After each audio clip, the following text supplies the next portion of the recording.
राम राम भाई सभी को। आपके लिए नई जानकारी लेके आए थे। तो कुछ जानकारी अच्छी है और कुछ थोड़ी बुरी लग सकती है, जो भी अपने भाई बहन है। तो सबसे पहले जो कर्मचारी लगे हुए हैं एचकेआरएन में, सबसे पहले उनके लिए एक जानकारी उनको जानकारी दे देते हैं। तो आजकल पीछे से कुछ हमारे जो भाई बहन थे, उनको रिलीव कर दिया गया था एचकेआरएन में से। तो और ये एक लिस्ट अभी और भी आई है। अभी कुछ 2 दिन, 1 या 2 दिन पहले 10-11 तारीख में एक लिस्ट हो रही है। कुछ क्लर्क को रिलीव किया गया एचकेआरएन से। क्लर्क लगे हुए थे जो, उनको भी अपनी जो जॉब थी वो छोड़नी पड़ी है, क्योंकि उनकी जगह जो पक्के कर्मचारी, पक्के क्लर्क आ गए हैं एचएसएससी की पक्की भर्ती के थ्रू। जब वो आए तो उनको अपनी सीट छोड़नी पड़ी।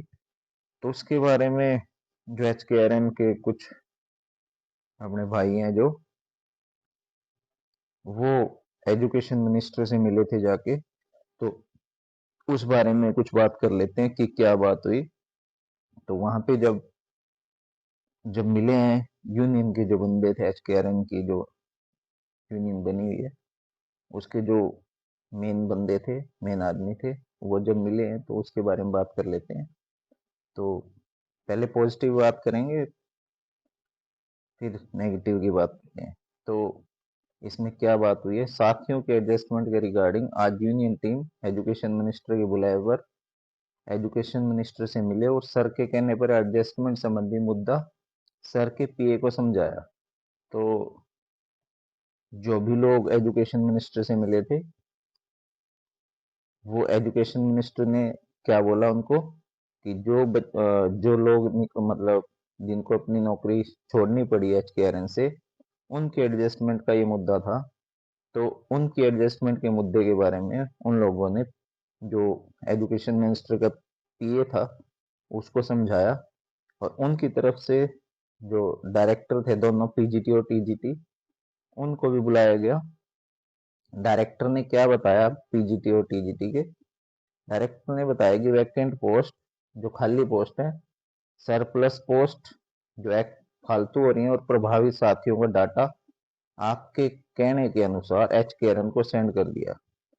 तो डायरेक्टर ने क्या किया, जो खाली पोस्टें थी और जो एक्स्ट्रा पोस्ट थी और जो साथी प्रभावित हुए थे, जो मतलब जिनको नौकरी छोड़नी पड़ी, उनका डाटा एचकेआरएन को भेज दिया गया। और प्रभावित साथियों के एडजस्टमेंट के लिए बोल दिया गया, और उनकी एडजस्टमेंट के लिए बोल दिया गया, देखो कि इनको एडजस्ट किया जाएगा। ऐसा नहीं है कि नौकरी से वो निकाल दिए गए, उनको एडजस्ट किया जाएगा। और हमारे पास जब तक रिलेवेंट पोस्ट की वैकेंट सीट है, तब तक हम एचकेआरएन अध्यापक को प्रभावित नहीं करेंगे। ये भी कह रहे हैं जब तक कि उस पोस्ट की हमारे पास सीट है, तब तक तो प्रभावित नहीं करेंगे। जैसे जहां पे एचकेआरएन का कोई एसएसटी का, जैसे कोई एसएसटी मास्टर लगा हुआ है, तो वहां पे पक्के को नहीं भेजेंगे जब तक कि किसी दूसरे स्कूल में उसकी पोस्ट है खाली। अगर वहां कहीं और खाली नहीं मिले, फिर वो मजबूरी हो जाएगी, पर उसमें भी उस कैंडिडेट को एडजस्ट किया जाएगा। और ये भी बोला है, यदि हमारे पास रिलेवेंट पोस्ट की सीट नहीं खाली, अगर हमारे पास पक्के, जो पक्का भर्ती होके आएगा कैंडिडेट, उसके लिए हमें कोई सीट खाली नहीं मिली, फिर तो हमारी मजबूरी है, फिर तो हमें उस कर्मचारी को हटाना पड़ेगा। साथ में एचकेआरएन ट्रांसफर पोर्टल नेक्स्ट सेशन में ओपन हो सकता है, और एचकेआरएन ट्रांसफर पोर्टल भी ओपन हो सकता है। अभी जो एचकेआरएन में लगे हुए हैं, अपनी ट्रांसफर के बारे में सोच रहे हैं, वो भी नेक्स्ट सेशन में स्टार्ट हो सकता है, मार्च अप्रैल में। तो ये बात उन्होंने कही कि जो बच्चे नौकरी छोड़नी पड़ी जिनको, तो उनको हम एडजस्ट करेंगे, ऐसी कोई बात नहीं है। अभी ये कल परसों भी एक लिस्ट आई है, जिसमें कुछ 15-20 के बीच में कुछ क्लर्क थे, उनको जॉब छोड़नी पड़ी। पर इसमें सभी के लिए बोल दिया गया कि सभी को एडजस्ट किया जाएगा, ऐसी कोई बात नहीं है। तो ये तो थी एक पॉजिटिव बात, कि इसमें कि अच्छी बात है जो, कि ऐसा नहीं है कि बच्चों को निकाल दिया जाएगा। उनको एडजस्ट किया जाएगा। अब बात आती है जो मैंने पहले भी बोला था, देखो ये जो बात हुई है इसमें कहीं भी शॉर्ट लिस्ट मैसेज के बारे में बात नहीं करी गई। जो भी लोग गए थे वहां पे करने बात, तो उनकी जो भी बात हुई है तो उसमें जो बात आई है वो यही आई है कि कुछ लोग भर्ती को रोकना ही चाह रहे हैं। भर्ती रोको गैंग जिसके बारे में हम बोला जाता है कि भर्ती रोको गैंग भर्ती को कंप्लीट होने ही नहीं देना चाहता, कोई ना कोई अड़ंगा अड़ा ही देता है। तो अब इसके बारे में कोर्ट में केस भी चला गया और उस केस की सुनवाई इस महीने के आखिर में है। अब इस महीने के आखिर में उस केस की सुनवाई है और उससे पहले जो बात आ रही है कि बड़ा मुश्किल लग रहा है कि शॉर्टलिस्ट मैसेज आ जाएंगे।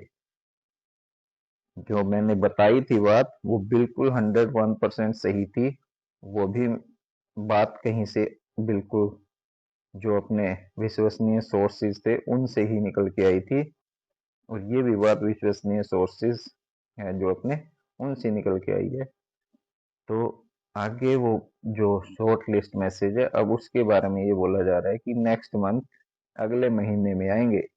अब अगले महीने में आपको अब डेट नहीं बताई जाएगी, जब आने वाले होंगे तो आपको एक बार जरूर इंफॉर्मेशन दी जाएगी। तो ये इंफॉर्मेशन आपको देनी थी।